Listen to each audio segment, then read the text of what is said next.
సుమన్ టీవీలో మీ business promotions కోసం ఈ కింది నెంబర్ను సంప్రదించగలరు.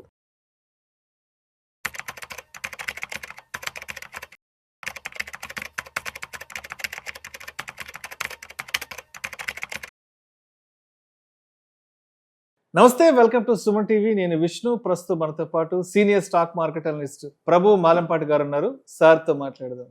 సార్ నమస్తే. సార్ నమస్తే విష్ణు గారు. Welcome to Suman TV. Thank you sir. Thank you for calling. Prabhu గారు, కాస్త బంగారం వెండి ధరల గురించి డీటెయిల్ గా మాట్లాడుకుందాం సార్. 24 క్యారెట్స్ 10 గ్రామ్స్ 1,18,000 అలా క్రాస్ అయ్యి వెళ్ళిపోయింది. 22 క్యారెట్స్ 10 గ్రామ్స్ 1,05,000 క్రాస్ అవుతుంది. ఇక వెండి విషయానికి వస్తే 1,41,000 1,42,000 వెళ్ళిపోయింది, including GST. 3% GST including. So ఇప్పుడు మనం మాట్లాడుకుందంతా retail showroom price. So Deepavali just ఇంకొక కొద్ది రోజుల్లోనే ఉంది. వెండి ఏమో 1,41,42 దగ్గర ఉంది కాబట్టి మరి దీపావళి నాటికి ఇది 1,50,000 అవుద్దా 60 అవుద్దా? అండ్ గోల్డ్ పరిస్థితి కూడా ఏంటంటారు? అసలు 1,18,000 దగ్గర ఉంది కాబట్టి పండగ అటు ఇటుగా 1,25,000 1,30,000 ఏమైనా వెళ్ళే అవకాశం ఉందంటారా? ఎందుకు అంత పెరుగుతుంది గోల్డ్? మెయిన్ అసలు రీజన్ ఏంటి? మీరు షాపులు తీసుకోండి, ఫుట్ఫాల్ తగ్గింది. ఫుట్ఫాల్ తగ్గింది, తగ్గింది. ఎందుకంటే ఇంత గోల్డ్ ఎవరు కొనలేదు ఇంత రేట్ లో. 10 గ్రాములు కొనాలంటే 1,25,000 1,30,000 కొనాలి. ఆల్మోస్ట్ అంత పెట్టలేదు.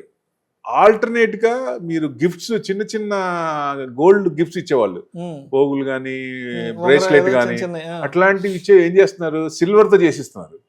సిల్వర్ కూడా ఏం తక్కువేం లేదు, అది కూడా నేను తగుదునమ్మా, నేను కూడా అది తక్కువేం కాదు అన్నట్టు పెరుగుతూనే ఉంది. సో ఇంకా పెరిగే ఛాన్స్లే ఉన్నాయి. అసలు ఎందుకు అంత పెరుగుతుందంటే ఇప్పుడు అందరూ అంటే ఫారిన్ రిజర్వ్స్ లో డాలర్స్ ఫస్ట్ ఉంటాయి. మనకి 616 బిలియన్స్ ఉన్నాయి, గోల్డ్ 65 బిలియన్స్. తర్వాత ఇది అదర్స్ కరెన్సీ అంటే బాస్కెట్ ఆఫ్ కరెన్సీ అంటారు ఐఎంఎఫ్ దగ్గర, అది ఒక 18 బిలియన్ డాలర్స్. గవర్నమెంట్ ఏం చేస్తుంది? డీడాలరైజేషన్ అవుతోంది. యుఎస్ తెలుస్తూనే ఉంది, డీడాలరైజేషన్ ఉంది. ట్రంప్ డాన్సులు తెలుస్తూనే ఉంది. ఇంకా ఆయన ఏం చేస్తాడో తెలియదు.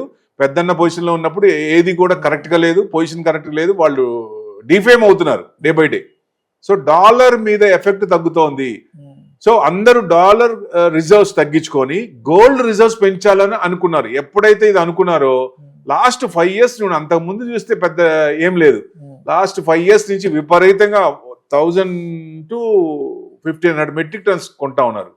ఎప్పుడు కొనంది చైనా కూడా బాగా ఎక్కువ చేస్తుంది, 2,500 మెట్రిక్ టన్స్ చైనా. అవును, కొంటుంది. మ్యూచువల్ ఫండ్స్ లో కూడా అసలు గోల్డ్ అసలు ఒప్పుకునే వాళ్ళు కాదు. అంటే ఆ కంట్రీలో మెయిన్ వాళ్ళు ఏం చెప్తే అదే చేయాలి. మ్యూచువల్ ఫండ్స్ అయినా ఎవరైనా అసలు చేయడానికి లేదు. వాళ్ళు కూడా పర్మిషన్ ఇచ్చారు. మ్యూచువల్ ఫండ్స్ లో కూడా ఇన్వెస్ట్మెంట్ ఎక్రూ చేస్తున్నారు. సో కంటిన్యూస్ గా ఎక్రూ చేస్తూనే ఉన్నారు. చిన్న చిన్న కంట్రీస్ కూడా ఈ ఆపత్కాలం వచ్చినప్పుడు ఏం చేయాలా? ఇమ్మీడియట్ క్యాష్ కావాలి. కోవిడ్ లాంటిది మనం ఫేస్ అయ్యాం. అట్లా కొన్ని కంట్రీస్ కోవిడ్ లాంటి సిచ్యువేషన్ వచ్చినప్పుడు అతలాకుతలం అయిపోతాయి. సో అట్లాంటప్పుడు ఏం చేయాలనే ఆలోచనతో మనల్ని చూసి, మన రిఫార్మ్స్, మన పివి నరసింహ గారు రిఫార్మ్ చూసి ఆ టైంలో వాళ్ళు బయటికి ఎట్లా వచ్చారనే ఉద్దేశంతో ఇప్పుడు రైట్ టైంలో డాలర్ మీద ఎఫెక్ట్ తగ్గుతుంది కాబట్టి కన్వర్షన్ లో ఇప్పుడు ప్రతి వాళ్ళు ఎవరి కరెన్సీలో వాళ్ళు కట్టే ఛాన్సులు వస్తాయి ఫ్యూచర్ లో. సో అందుకని అది తగ్గించుకొని గోల్డ్ అనేది పెంచుకుంటున్నారు. అంటే 35 సంవత్సరాల క్రితం అప్పట్లో మన్మోహన్ సింగ్ గారు, పివి నరసింహారావు గారు వీళ్ళు తీసుకొచ్చిన ఆర్థిక సంస్కరణల్ని వాళ్ళు ఇప్పుడు తెలుస్తోంది దేశం మొత్తానికి. ఇప్పుడు తెలుస్తుంది ఎలా చేశారో ఏంటి అనేది ఇప్పుడు అవగతం అవుతుంది. ఎందుకంటే ఇప్పుడు శ్రీలంక కానీ కొన్ని కంట్రీలు చూసాం కదా, విపరీతంగా ఇబ్బంది పడ్డాయి. హై ఇంట్రెస్ట్ తీసుకుని చైనా వలలో చిక్కుకొని. సో ఏదైతే చేయకూడదో అలా కొన్ని చేసి ఇబ్బంది పడుతున్నారు. ఇక చిన్న చిన్న కంట్రీస్ కూడా ఓహో ఇట్లా రావాలి, ఇలా చేస్తే బెస్ట్, ఫ్యూచర్ లో మనకి ఏదైనా ఇబ్బంది వచ్చినప్పుడు మనం ఇమీడియట్ గా క్యాష్ కాబట్టి దాంట్లోంచి బయటికి రావచ్చు అనేది గోల్డ్ రిజర్వ్స్ పెంచుతున్నారు. అది మెయిన్ కారణం, అదే కారణం. సో ఏదైనా ఇప్పుడు గోల్డ్ జనరల్ గా ఎందుకు పెడుతుంది? గ్లోబల్ అన్సర్టనిటీ ఉన్నప్పుడు, అట్లాంటి టైంలో కానీ ఇన్ఫ్లేషన్, కరెన్సీ ఫ్లక్చువేషన్స్. కరెన్సీ చూడండి, మన కరెన్సీ 85 రూపాయలు, 100 రూపాయలు వెయిటెడ్ ఉంది దగ్గర డైలీ తగ్గుతూనే ఉంది 30 పైసలు 40 పైసలు. ఎందుకంటే కన్వర్షన్ లో అంత అయితే మన ప్రతి వాళ్ళు కూడా ఎక్కువ పెట్టి కొనుక్కోవాలి కదా. సో అది కరెన్సీ కూడా అంత ఉండకూడదు కరెన్సీ కూడా. సో ఈ డాలర్స్ తగ్గించుకుంటున్నారు కాబట్టి దాని ఎఫెక్ట్ కొంచెం ఉందేమో ఒక రకంగా. చిన్నగా అది టర్న్ అయ్యే అవకాశాలు ఉంటుంది. మళ్ళీ మనకి 50-60 కూడా వచ్చే అవకాశాలు ఉన్నాయి మన కరెన్సీ కూడా చిన్నగా. సో వస్తుంది కూడా, అప్పుడే స్టేబుల్ ఉన్నట్టు. ఎక్కువ పెరిగితే ఎక్కువ మంది రారు. సో అదొక కారణం అనుకోవచ్చు. మెయిన్ ఇంకోటి ఏంటి, సెంట్రల్ బ్యాంక్స్ మనకు ఆర్బీఐ లాగా సెంట్రల్ బ్యాంక్స్ అన్ని విపరీతంగా ఎక్కువ చేస్తున్నాయి. సో మనమే దాదాపుగా 800 టన్స్ ఎక్కువ చేశారు రీసెంట్ గా కూడా. లాస్ట్ ఇయర్ కూడా బాగా కొన్నారు మన ఆర్బీఐ కూడా. సో అట్లా చేస్తాయి కాబట్టి జియో పొలిటికల్ టెన్షన్స్ ఉన్నప్పుడు, ఈ ట్రంప్ డాన్స్లు ఎక్కువ అవుతున్నప్పుడు మరి ఆటోమేటిక్ గా ఏ కంట్రీని ఇబ్బంది పెట్టిన వాళ్ళనే వాళ్ళ దగ్గర వాళ్ళనే మిత్రుడు అనుకున్న వాళ్ళనే ఇబ్బంది పెడుతున్నాడు కదా ఆయన. సో నానా రకాలుగా ఇబ్బంది పెడుతున్నాడు. ఇట్లాంటివి ఉంటాయి. సో ఇలాంటివి ఉన్నప్పుడు అసెట్ క్లాస్ లో ఈక్విటీ ఇబ్బంది పడుతున్నప్పుడు ఆల్టర్నేట్ గా హెడ్జింగ్ చేయడానికన్నా ఈ లాస్ కవర్ చేసుకోవడానికైనా గోల్డ్ మీద వెళ్తారు కాబట్టి గోల్డ్ పెరుగుతోంది. సో ఇంకా పెరుగుతుందా అంటే ఔన్స్ వచ్చేసి ఇంటర్నేషనల్ 3600 చేంజ్ ఉంది. సో మాక్సిమం ఇలాగే కంటిన్యూ అవుతే ఈ జియో పొలిటికల్ టెన్షన్స్ ఇంకా 3 years టైం ఉంది ఆయనకి. ఆ 3 ఏళ్ళు ఏం చేస్తాడో తెలియదు కాబట్టి ఇంకా కొంచెం భయం అనేది మార్కెట్ కు ఉంది. అందుకనే మార్కెట్ రేంజ్ బౌండ్ లోనే కదలాడికలు ఉన్నాయి కానీ ఎక్కువ మూవ్మెంట్ రావట్లేదు బికాస్ ఆఫ్ మెయిన్ ట్రెమర్స్ వల్లే. సో అప్పుడు ఆల్టర్నేట్ ఏమవుతుందంటే గోల్డ్ పెరుగుతూనే ఉంటుంది.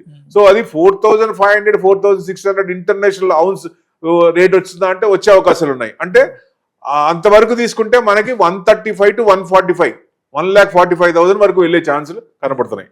సో ఎప్పుడైనా సరే ఇవన్నీ సెట్ అయిపోయి ఈక్విటీ మార్కెట్ పెరుగుతున్నప్పుడు చైనా కనుక అమ్మటం మొదలు పెడితే తగ్గే ఛాన్సులు ఉంటాయి. విపరీతంగా తగ్గుతుందా అంటే మళ్ళీ 1,00,000 వరకు రావచ్చు, అంతకు మించి తగ్గకపోవచ్చు అనేది ఎక్స్పెక్టేషన్. ఎందుకంటే ఎక్కువ చేస్తున్నాయి కాబట్టి. అంటే ఎక్కువ మైనింగ్ తక్కువ అయిపోయింది, ప్రొడక్షన్ తక్కువ అయిపోయింది, డిమాండ్ ఎక్కువైంది. ఇప్పుడు పండగల సీజను ఎంత లేదన్నా ఇప్పుడు పెళ్లి ఉందనుకోండి చచ్చినట్టు కొనాల్సిందేగా. ఫంక్షన్ ఉంది, ఏ రేట్ అయినా 1,50,000 అయినా 2,00,000 అయినా కొనాల్సిందేగా, పెట్టాల్సిందేగా, తప్పదు. అసలు ముందు ఫస్ట్ ఏదైనా ఫంక్షన్ అనుకున్నా ఏదైనా ఫస్ట్ ఏం చూస్తారు, గోల్డే ముందు రిజర్వ్స్ ఫస్ట్ అదే చేయాలనుకుంటారు. ఫస్ట్ అది చేసిన తర్వాత మిగతా పనులన్నీ మొదలు పెడతారు. సో ఆ ఫస్ట్ దాని మూలంగా కొంచెం సీజనల్ గా అది కూడా కొంచెం డిమాండ్ వస్తుంది. సో తప్పదు అనుకున్నప్పుడు తప్పదు, లేదు మనకి టైం ఉంది అనుకున్నప్పుడు ఇమీడియట్ గా కొనుక్కున్నా ఫ్యూచర్ లో తగ్గుతుంది అనే అవకాశం ఉన్నప్పుడు కొంచెం ఆగి కొనుక్కోవడం బెస్ట్. లేదా గోల్డ్ ఈటీఎఫ్స్ కానీ గోల్డ్ బీస్ కానీ పెట్టుకుంటే అవసరార్థం ఇన్వెస్ట్మెంట్ పరంగా గోల్డ్ చూడొద్దు. బాగా పెరిగిపోయింది ఇంత పెట్టి కొనలేము, సో ఇంకా కొంచెం తగ్గుతుందా అంటే విపరీతంగా ఏం తగ్గే ఛాన్స్ కనపట్లేదు. కాబట్టి మనకి ఫ్యూచర్ లో ఒక 5 ఏళ్ళుగా 10 years గా ఏదైనా అవసరం ఉన్నప్పుడు ఎంత అవసరార్థం ఉందో అంతవరకు ఈటీఎఫ్ లో అక్రూట్ చేయడం మంచిది. అదే మీరు ఇన్వెస్ట్మెంట్ పరంగా చూడాలంటే ఎక్కడ చూడాలి, సిల్వర్ అనుకున్నాం కంటిన్యూస్ గా పెరుగుతూనే ఉంది. గోల్డ్ కొంచెం తగ్గినా అది ఎక్కడ ఏమాత్రం నేను తగ్గేదేలే అన్నట్టు పెరుగుతూనే ఉంది. సో రోజుకు ₹1 పెరుగుతుంది, గ్రాము పెరుగుతూనే ఉంది, కంటిన్యూస్ గా పెరుగుతూనే ఉంది. సో ఇది ఎంతవరకు పోవచ్చు అంటే దాదాపుగా ఇప్పుడున్న ఇండస్ట్రియల్ కన్సంప్షన్ డిమాండ్ పెరుగుతుంది, అక్కడ కూడా మైనింగ్ ప్రొడక్షన్ తగ్గిపోయింది, సిల్వర్ తక్కువైంది, కన్సంప్షన్ ఎక్కువైంది. ప్రతి దాంట్లో సిల్వర్ వాడుతున్నారు. ఇదివరకు అల్యూమినియం వాడే దాంట్లో కూడా సిల్వర్ వాడుతున్నారు. సో ఎక్కువ ఉన్నాయి కాబట్టి ఆ కన్సంప్షన్ రేషియో ప్రకారం చూసుకుంటే ఇప్పుడున్న కంపెనీలకి ప్లస్ నెక్స్ట్ 5 years 10 years లో వచ్చే కంపెనీలకి బేరీ చేసుకుంటే ఎంత డిమాండ్ ఉందంటే ఎక్కువ డిమాండ్ ఉంది కాబట్టి మార్కెట్ సప్లై తక్కువ ఉంది. సో రేట్ అనేది డిమాండ్ ఉంది కాబట్టి పెరుగుతూనే ఉంది. ఎక్కడ వరకు పోవచ్చు అంటే 2 లక్షలు దాటి కూడా పోయే అవకాశాలు ఎక్కువ ఉన్నాయి.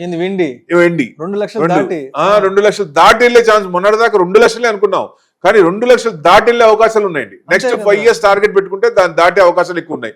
ఎందుకంటే డిమాండ్ పెరుగుతూనే ఉంది, అదేమో ప్రొడక్షన్ లేదు, కన్సంప్షన్ ఎక్కువ అవుతుంది. మరి రేట్ అనేది డిమాండ్ ఉన్నప్పుడు పెరుగుతుంది కదా. సో ఆ లెక్కన రేషియో తీసుకుంటే పెరిగే ఛాన్స్లు ఎక్కువ కనపడుతున్నాయి. ఓకే సరే, ఇంకా దీపావళి జస్ట్ ఫ్యూ డేస్ ఉంది. అవునండి, అప్రాక్సిమేట్ గా దీపావళికి ఎంత వరకు వెళ్ళొచ్చు అంటారు? ఇప్పుడు డిమాండ్ దివాళీకి ఫంక్షన్ ఉన్నప్పుడు కొంటూనే ఉంటారు కాబట్టి పెద్ద కొనుక్కోపోయినా గోల్డ్ నుంచి కొంచెం కన్వర్షన్ అయ్యి సిల్వర్, గోల్డ్ వాడే చోట ఆర్నమెంట్స్ కూడా సిల్వర్ ఆర్నమెంట్స్ వస్తున్నాయి బాగా. సో అట్లా తీసుకుంటున్నారు. గోల్డ్ కూడా ఇక్కడ నుంచి మీరు అనుకుంటే ఇంటర్నేషనల్ లెవెల్స్ 4600 అంటే ఆ రేంజ్ లోనే 125 వరకు రావచ్చా గోల్డ్ అంటే 125 క్రాస్ అయిందంటే 140 4600 ఔన్స్ అనుకున్నాం కదా, అక్కడ వరకు ఆ రేంజ్ లోనే ఉండొచ్చు.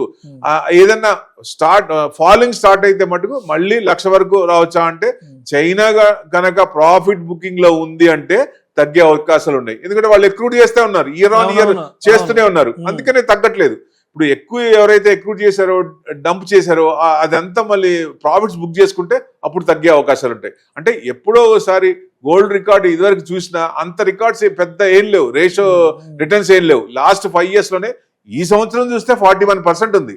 అంటే ప్రతి సంవత్సరం 41% రాదు కదా. సో ఇంత పెరిగింది కంటిన్యూస్ గా ఇంకో 40% నెక్స్ట్ ఇయర్ పెరుగుతుందా అంటే అంత పెరగకపోవచ్చు కదా.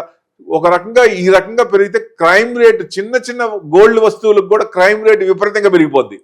సో అది కూడా కొంచెం ఇది చేసుకోవాలి. సో డెఫినెట్ గా కొంచెం తగ్గే ఛాన్సులు ఉన్నాయా అంటే వీళ్ళందరూ మూమెంట్ బట్టి దాన్ని బట్టి ఈక్విటీ మార్కెట్ కనుక బాగా మారితే యూటర్న్ తీసుకుంటే అప్పుడు కొంచెం తగ్గే ఛాన్సులు ఉన్నాయి. Right sir, right.